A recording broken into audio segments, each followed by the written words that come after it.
Okay, I am ready to start planning my V-shaped wrap on my rigid heddle loom, my 25-inch rigid heddle loom. And I am going to do that by using a feature on Shaq's website.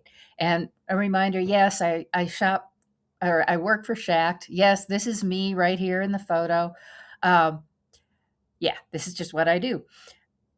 So my apologies if this sounds like a commercial for Shacked, but this is actually how I often plan my products because under resources and weaving toolbox, Shacked has a warp and weft calculator that you can use for free, and it's very handy.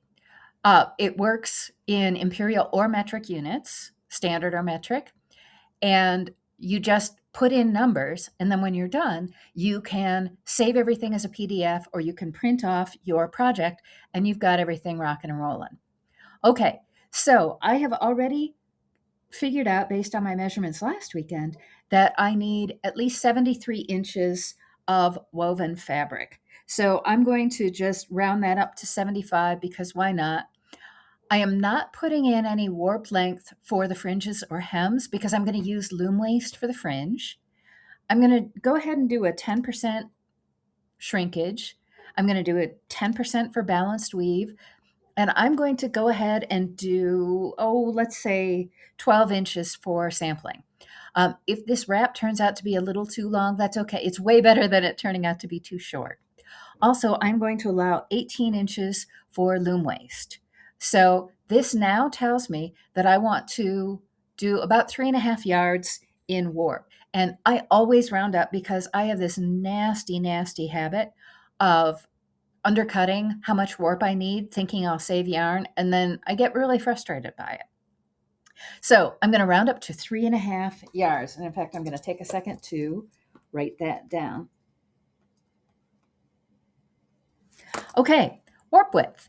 My first wrap was 12 inches wide, and I feel like I want to stick with that number because it was a really good number.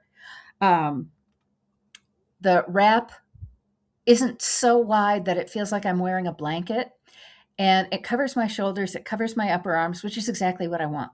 So I'm going to do a 5% draw-in. I'm going to go ahead and do a 10% shrinkage just because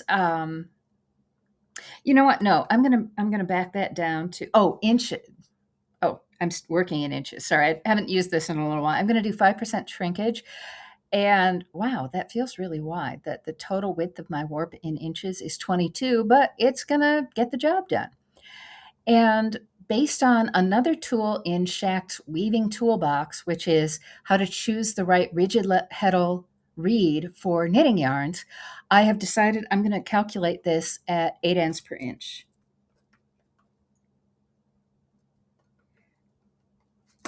Okay, so now I know that I'm going to need about 610 yards for warp, and I'm going to do just 5% take up. And the length of one pick in inches is going to be about 27. And I want my ends per inch, I want a perfectly balanced weave. So I want 8 picks per inch to match my ends per inch. And now I have got the total amount of weft in inches going on, and the total weft in inches and the total weft in yards. And I am quickly writing this stuff down, and I am going back up and writing down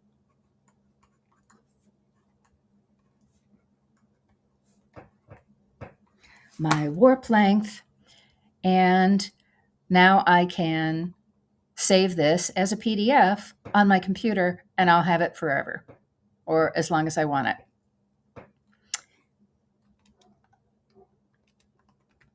And I'm just saving my thingy as a PDF, and that is working out fine.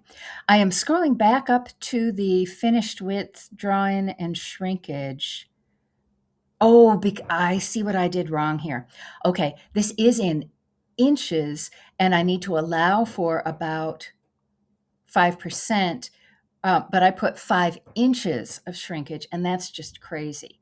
So what I really need to do here is say it's about 1 inch drawing and 1 inch shrinkage. And now I'm at 14 uh, inches as my width of warp, and that makes a lot more sense to me. So since I know the guy who planned all this, I'm going to be able to say, yeah, I want to, we might want to change some of these calculations. Okay, so now I'm looking at 527 yards of warp, and that sounds a lot better to me than the 750.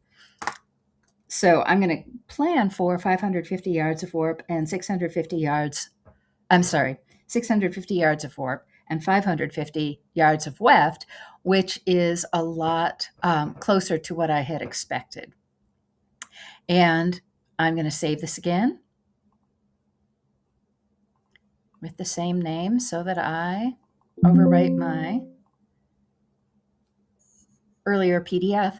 And that is how I use my warp and weft calculator. So now I can set up my loom to start the direct warping process. I'm going to direct warp, and then I can show you how that all goes.